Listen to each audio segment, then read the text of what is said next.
सचिन बंडगर नावाचा त्याचाच एक कार्यकर्ता, आमचा ओबीसी भाऊ, धनगर समाजातील एक घटक, हा धनगर समाजाच्या आरक्षणाचा लढा लढतोय म्हणून 5 वर्ष त्यासोबत निशुल्क ड्रायव्हिंग करत होता.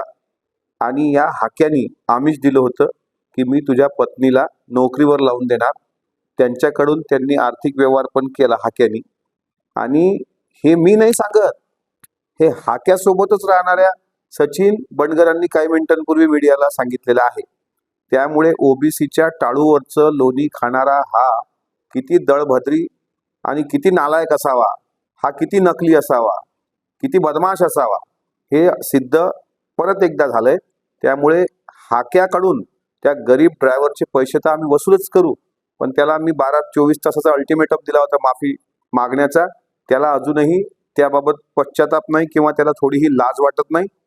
मात्र मी परत तुमच्या चॅनलवर सांगतो, त्याचे नकली धंदे, ते ओबीसीला लुटून केलेलं त्यानं आर्थिक व्यवहार, विधानसभेच्या वेळी केलेले वेगवेगळ्या मतदारसंघातल्या तोडपाण्या, मागासवर्गीय आयोगाचं घेतलेलं आर्थिक व्यवहार करून पद, आणि नकली मिळवलेली प्राध्यापकाची डिग्री, आणि ओबीसी मराठा समाजामध्ये जातीय तेढ निर्माण करण्याकरता केलेले प्रयत्न, या सगळ्याची जंत्री आमच्यासोबत माझ्याजवळ आहे.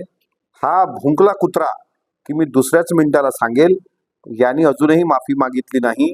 त्याच्यामुळे हा किती, त्याची अवकात काय आहे हे महाराष्ट्राला दिसली.